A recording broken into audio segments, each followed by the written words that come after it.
E se a gente pensasse nos Cavaleiros Jedi não só como, sabe, magos do espaço com sabres de luz, mas na verdade como filósofos antigos? E se a força fosse, no fundo, uma grande metáfora para uma sabedoria que nasceu aqui mesmo, na Terra, mais de 2000 anos atrás? Pois é, nessa análise a gente vai fundo para descobrir que o mestre Yoda e, acredite, o imperador romano Marco Aurélio, eles talvez tenham muito mais em comum do que parece. Vamos olhar para a saga Star Wars por um ângulo filosófico e totalmente novo. Essa frase, né, super icônica. Mas ela não é só um bom conselho de um mestre verdinho e sábio. Na verdade, ela é a nossa porta de entrada para uma filosofia de ação, de aceitação, que define tanto os Jedi quanto uma escola de pensamento bem antiga. Star Wars, claro, é sobre batalhas épicas no espaço. Mas, no coração da história, o que move tudo são emoções bem humanas, né? Medo, apego, raiva. E é exatamente aí que o estoicismo entra, sugerindo que a força talvez seja bem mais do que só um poder místico. A premissa é até simples, mas, nossa, é muito poderosa. Pensa só, o universo pode estar um caos total, o Império Galáctico pode estar surgindo, mas o nosso mundo interior, as nossas reações, esse domínio é nosso. O estoicismo é sobre encontrar paz por dentro, não importa o que esteja acontecendo lá fora. E aí, a força vira o símbolo perfeito para essa capacidade de escolha. É como ter o poder de dar uma pausa entre o que acontece e a nossa resposta, sabe? É escolher o caminho da calma em vez do da raiva. É um tipo de superpoder que, no fundo, todo mundo tem. Ok, então vamos ver como essa filosofia toda se manifesta na prática. Porque se a gente analisa o Código Jedi, ele parece quase um manual de estoicismo para jovens padawans. É impressionante. Olha só isso aqui. A conexão é direta. Sabedoria, coragem, justiça e moderação. Isso não é uma coincidência. São exatamente as 4 virtudes que os filósofos estoicos diziam ser o alicerce para uma vida boa. Está tudo ali, no Código Jedi. E aqui a gente precisa quebrar um mito bem grande. Jedi não são robôs sem emoção. Claro que não.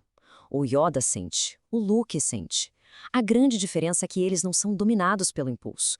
Eles, observam o sentimento, reconhecem que ele está ali e aí escolhem o que fazer. E essa frase aí, do filósofo estoico Epicteto, poderia muito bem ter sido dita dentro do Templo Jedi.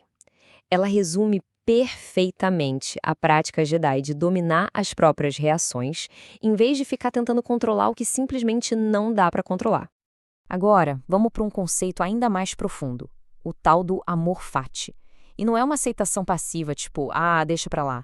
É sobre abraçar ativamente tudo o que a vida traz, tanto bom quanto ruim, entendendo que faz parte de um todo maior.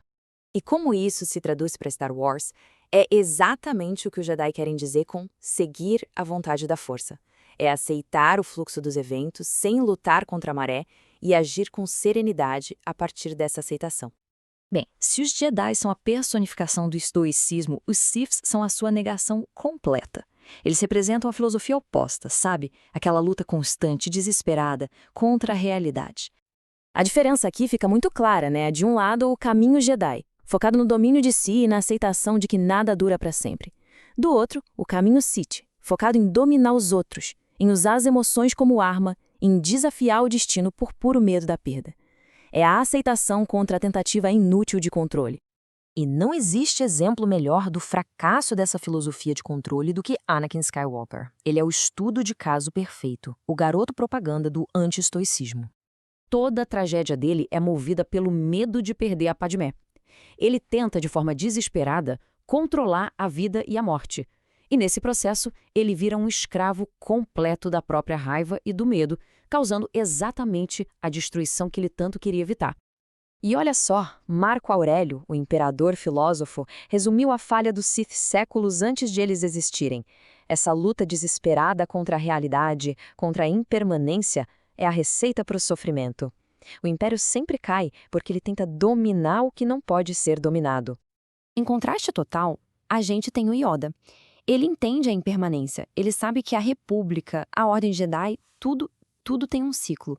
Essa prática de se lembrar da mortalidade, da impermanência, é outro conceito estoico fundamental, o memento mori. E essa frase do Yoda, isso é estoicismo puro. É o antídoto direito para o veneno que consumiu a Anakin. O verdadeiro poder não está em se apegar às coisas, mas sim na força de saber deixá-las ir. E aí chegamos no Loki, naquele momento crucial, na frente do imperador. Ele sente a raiva, ele sente o chamado do lado sombrio. Mas, em vez de reagir no automático, ele para, observa, respira fundo e escolhe. Ao jogar o sabre de luz fora, ele mostra que o verdadeiro poder é o domínio de si mesmo. É o ápice da filosofia estoica em ação. Ok, mas o que tudo isso significa pra gente que não precisa enfrentar Imperador e Sith no dia a dia? Significa tudo. A galáxia pode ser diferente, mas a batalha interna é exatamente a mesma. Esse lado sombrio nada mais é do que aquele impulso de reagir com raiva no trânsito, com frustração no trabalho, com impaciência numa discussão. É a reação automática, sabe? Não a resposta pensada. Então, a questão se torna bem pessoal. Quando as coisas não saem como planejado, quando alguém provoca, esse é o campo de batalha de cada um. E a escolha é sempre individual. Ceder à raiva como um Sith ou observar, respirar e escolher a calma como um Jedi. O ponto crucial de tudo isso é o seguinte: o maior poder que existe está naquele pequeno espaço de tempo entre o que acontece e como se escolhe responder. É aí que a verdadeira força mora. No final das contas, a grande lição de Star Wars e do estoicismo é a mesma. A capacidade de escolher uma resposta serena, sábia e corajosa está sempre ali, disponível pra gente.